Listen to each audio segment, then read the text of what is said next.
तर क्वेश्चन आहे 8 ने भाग जाणाऱ्या 3 अंकी संख्या किती. इंग्लिश मध्ये काय होईल, how many 3 digit number divisible by 8. ठीक आहे. मग आता 8 भाग जाणाऱ्या 3 अंकी सर्व संख्या आपल्याला पाहिजेत. तर 3 अंकी सगळ्यात पहिली संख्या तसं पाहिजे तर 100 आहे, दुसरी 102 आहे, आणि असं करत करत गेलो तर लास्टवाली 999 आहे. पण आपल्याला 8 भाग जाणाऱ्या पाहिजेत 3 अंकी. मग 8 भाग जाणारी पहिली कोणती आणि 8 भाग जाणारी शेवटची कोणची हे आपल्याला 2 शोधणं आहे. पहिली माहीत झाली तर दुसरी माहीत होते, तिसरी माहीत होते. मग आता सगळ्यात आधी आपण काय करणार तर 8 भाग जाणारी 2 अंकी कोणती आहे ती शोधणार. ते कशी शोधायची, 100 ला 8 डिवाइड करायचं. सगळेजण लक्ष द्यायचा. 8 भाग जाणारी पहिली शोधायची आहे 3 अंकी. तर आपण सगळ्यात पहिले 2 अंकी शेवटची शोधू. 8 × 8 खाली किती उरला 2, पुढचा कोण आहे तर 20, 8 2 16 खाली किती उरला तर 4, म्हणजेच रिमाइंडर 4 आला. तर आपण 100 मधून जर का 4 मायनस केला तर उत्तर येते 96. म्हणजे 96 ही संख्या 8 भाग जाणारी 2 अंकी शेवटची आहे. पण आपल्याला 3 अंकी पहिली पाहिजे. मग याच्यात 8 ॲड करा अजून. 8 आणि 6 14, 9 1 10, म्हणजेच 8 भाग जाणारी सगळ्यात पहिली 3 अंकी संख्या 4 आहे. 8 भाग जाणारी सगळ्यात पहिली 3 अंकी संख्या 104 आहे.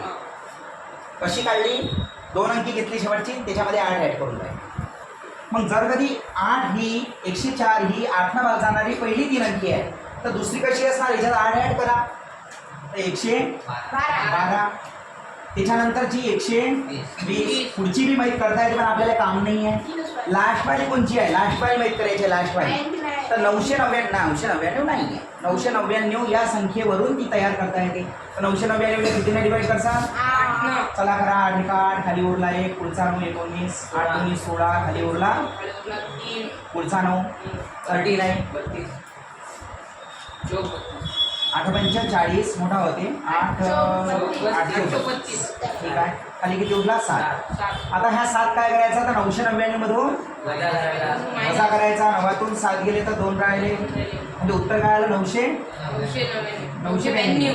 म्हणजेच 8 भाग जाणारी पहिली 104 आहे, दुसरी 112 आहे, नंतर 120 आहे, लास्टवाली 192 आहे. आणि आता आपण परत आपल्या प्रश्नावर येऊ. आपण जो प्रश्न विचारला होता तो की 8 भाग जाणाऱ्या 3 अंकी संख्या किती. मग 8 भाग जाणाऱ्या 3 अंकी संख्या जर कधी आपल्याला पाहिजे तर पहिली संख्या काय आहे, 8 भाग जाणारी 104 आहे. डी ची व्हॅल्यू किती आहे, कॉमन डिफरन्स किती आहे, त्याच्यातला फरक कितीचा, त्याच्यातून हा वजा केला तर 8 येते. तसंही 8 भाग जाणारी म्हणून 8 येणार आहे. आपल्याला पाहिजे 3 अंकी संख्या किती हा शब्द विचारला म्हणून यांची किंमत पाहिजे. आणि TN म्हणून काय घेसाल 992 TN म्हणजे शेवटची संख्या. आणि n काढावं लागते. n काढावं लागते म्हणजेच त्या संख्या किती आहेत ते काढावं लागते.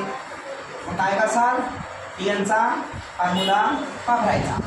TN बरोबर a + n - 1 multiplied by d. TN च्या जागी काय ठेवसाल 992. a म्हणजे बघा काय आहे 104 आहे. n म्हणजे काय आहे जसाच्या तसाच. 1 म्हणजे 1 म्हणजे d ची किंमत बघा काय आहे 8 आहे.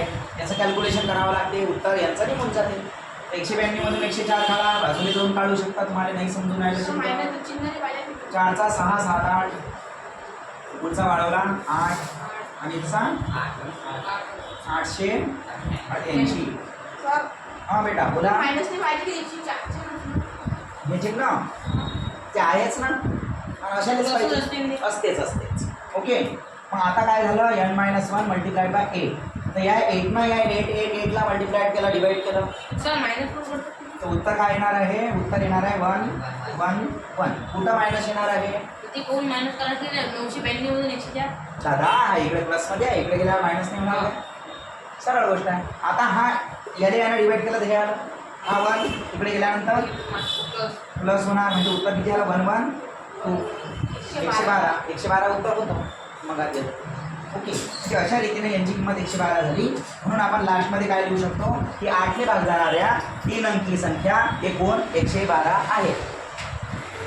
1 1 2 एवढे आहे. समजलं? तर हे सर्व प्रश्न मी तुम्हाला उत्तरं आणि प्रश्न करायला सांगितले.